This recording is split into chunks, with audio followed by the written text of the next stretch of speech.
Boa noite, torcida tricolor de todo o Brasil e do mundo. Aqui é Ney, do canal Fluminense, e a gente vai falar muita coisa que está acontecendo no Fluminense nessa sexta-feira, né? Uma delas, em entrevista ao podcast do Getúlio Vargas, o pai do jogador Iago Ferreira, o Iranildo, que também é o procurador do jogador, ele comentou sobre o caso do Fluminense, sobre o futuro do Iago Ferreira, sobre o interesse do Corinthians, do Vila Nova, enfim.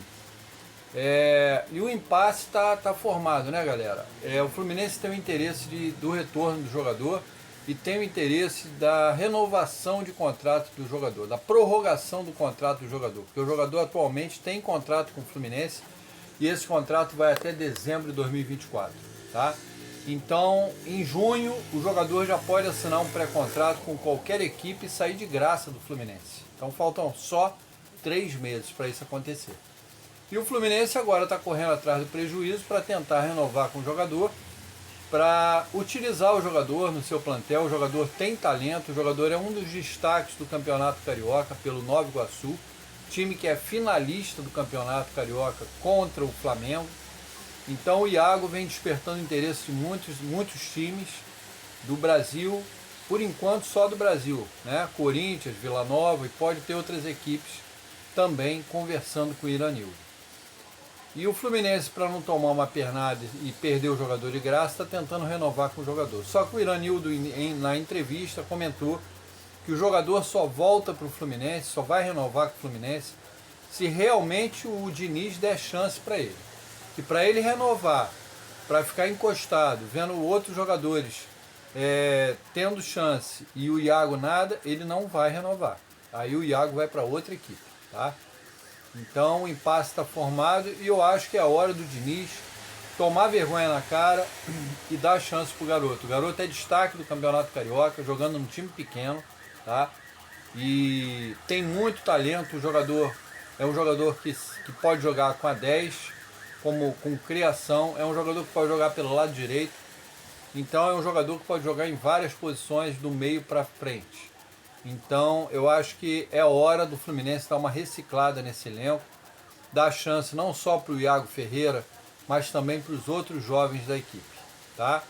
Como por exemplo o Felipe Andrade e outros jogadores que estão aí e querem uma oportunidade. Não tem espaço nesse time, que é um time cheio de velhos, de jogadores experientes, que não aguentam jogar um tempo e estão tomando a vaga dos garotos da base, que estão despontando e não tem espaço no time profissional. E aí o Fluminense tem que emprestar para Paysandu, para Vila Nova, para a Vitória da Bahia, enfim. Eu acho que é um absurdo esse tipo de coisa que estão fazendo na base. Eu já dei minha opinião aqui várias vezes e estou falando mais uma vez que ou o Fluminense muda ou a base do Fluminense vai acabar, tá? Porque para esses jogadores terem vitrine para serem vendidos para o exterior, eles têm que jogar num time de ponta, que é o caso do Fluminense. Se eles forem para time pequeno, eles não vão despontar, eles não vão aparecer quase, né?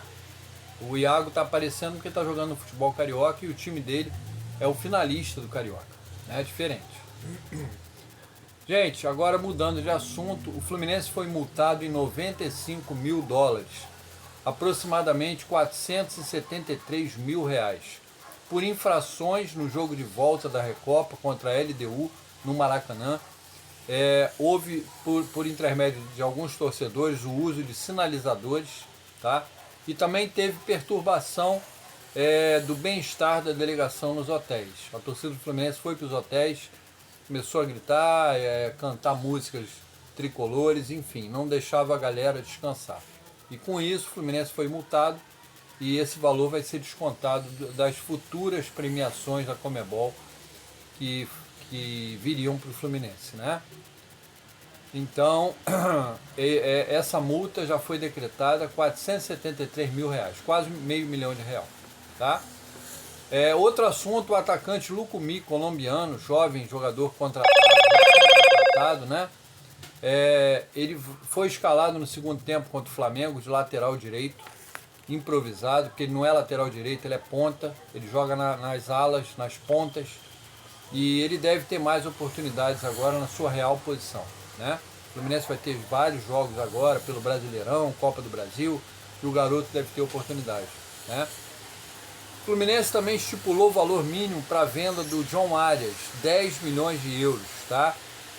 E o Sevilha está avançando nas negociações. O Sevilha da Espanha se interessa pelo jogador e está prosseguindo nas negociações com o Fluminense, infelizmente, né?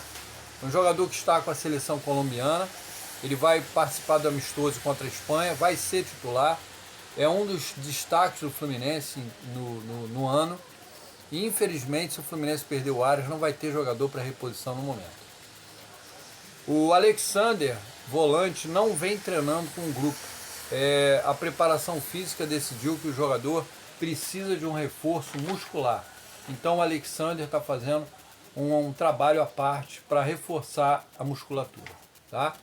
Dos jogadores que estão no departamento médico, que já estão em transição para o campo, o Samuel Xavier já vem treinando com o grupo e deve ser titular no próximo jogo, no dia 3, pela Libertadores, defendendo as cores do Fluminense. Outro que já está começando os treinamentos, só que em separado, é o Ganso, Cano e o Douglas Costa. Tá? Esses estão fazendo treinamento físico a separado, sem bola. Tá? Já o Marlon e o Keno, esses estão no departamento médico mesmo, se tratando das suas lesões. Tá? Não tem previsão de retorno. Tá bom? Então, galera, é isso. A minha opinião continua sendo a mesma. O Fluminense tem que dar valor à base. O Fluminense tem que escalar esses garotos aos poucos, para os garotos pegarem força, pegarem confiança e defenderem as cores do Fluminense no time titular. Tá? Tem muito garoto bom da base que está aí esperando oportunidade.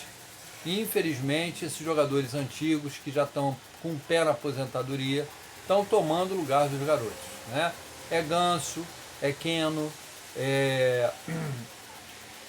Douglas Costa, uma porrada de jogador aí que já está querendo parar e está tomando o lugar dos garotos, né? E com isso, o Fluminense não recicla o seu time está lento, previsível, não tem arranque nos contra-ataques e está facilmente marcado pelos adversários. E esse é o cenário que está acontecendo atualmente no Fluminense. Tá? Então, se não houver uma mudança de imediato, eu não vejo um futuro muito promissor pela frente, não. Tá? Por hoje é só, galera. Peço a todos os tricolores que se inscrevam no canal, deixem um like. Tá? É muito importante para o canal a força de vocês. E amanhã vai ter outro vídeo aqui no canal falando das coisas que estão surgindo no Fluminense e a gente sempre vai trazer para vocês aqui. Tá? Até amanhã, uma boa noite, saudações tricolores para todos.